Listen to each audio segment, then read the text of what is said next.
Hi friends, welcome to SPR media works. Rajahmundry city assembly నియోజకవర్గం తూర్పుగోదావరి జిల్లా రాజమండ్రి లోక్సభ నియోజకవర్గంలోని 7 అసెంబ్లీ సెగ్మెంట్లలో ఒకటి.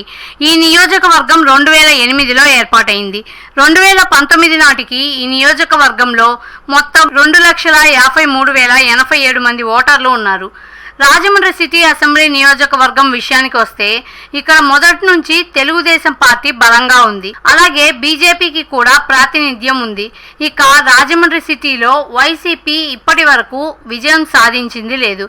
అందుకే ఈసారి ఎలాగైనా ఈ స్థానాన్ని కైవసం చేసుకోవాలన్న పట్టుదలతో వైసీపీ ఉంది. ఇక్కడి నేతలు గెలుపు కోసం జరిగే పొలిటికల్ వార్ పీక్ స్టేజ్కి చేరింది. మరి ఓటర్లు ఏ పార్టీకి మద్దతు ఇచ్చారో ఎన్నికల ఫలితాలే తేల్చాల్సి ఉంది. గత అసెంబ్లీ ఎన్నికలలో టీడీపీ అభ్యర్థిగా పోటీ చేసి గెలిచిన ఆదిరెడ్డి భవానీ ప్రస్తుతం ఈ నియోజకవర్గం యొక్క సిట్టింగ్ ఎమ్మెల్యే. ఈ క్రమంలో గత ఎన్నికల ఫలితాలని ఒకసారి విశ్లేషిద్దాం. 2009 ఎన్నికలలో కాంగ్రెస్ అభ్యర్థి రౌతు సూర్యప్రకాశ్ రావు, టీడీపీ అభ్యర్థి జీబీ చౌదరి మరియు పీఆర్పీ అభ్యర్థి చల్లా శంకర్ రావులపై పోటీ చేసి 1,284 ఓట్ల మెజార్టీతో గెలుపొందారు. 2014 ఎన్నికలలో బీజేపీ అభ్యర్థి ఆకుల సత్యనారాయణ, వైసీపీ అభ్యర్థి బొమ్మన రాజ్ కుమార్ పై పోటీ చేసి 26,377 ఓట్ల మెజార్టీతో గెలుపొందారు. 2019 ఎన్నికలలో టీడీపీ అభ్యర్థి ఆదిరెడ్డి భవానీ, వైసీపీ అభ్యర్థి రౌతు సూర్యప్రకాశ్ రావు, జేఎస్పీ అభ్యర్థి అతి సత్యనారాయణ మరియు బీజేపీ అభ్యర్థి బొమ్మల దత్తులపై పోటీ చేసి 30,065 ఓట్ల మెజార్టీతో గెలుపొందారు. 2024 ఎన్నికలలో వైసీపీ అభ్యర్థి మార్గాని భరత్, టీడీపీ అభ్యర్థి ఆదిరెడ్డి వాసు, కాంగ్రెస్ అభ్యర్థి బోడ లక్ష్మీ వెంకట ప్రసన్న మరియు జేబీఎన్పీ అభ్యర్థి కృష్ణ చైతన్య బహదూర్షాల మధ్య పోరు జరగనుంది.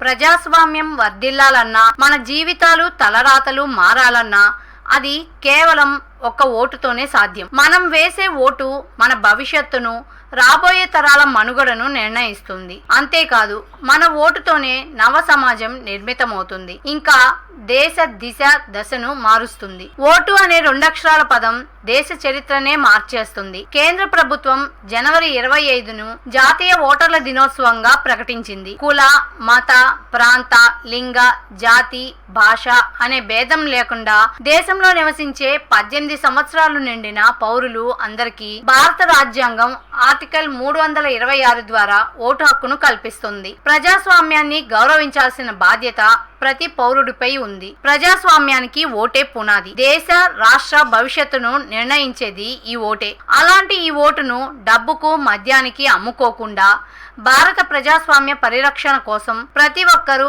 తప్పనిసరిగా తమ ఓటు హక్కు వినియోగించుకోవాలి.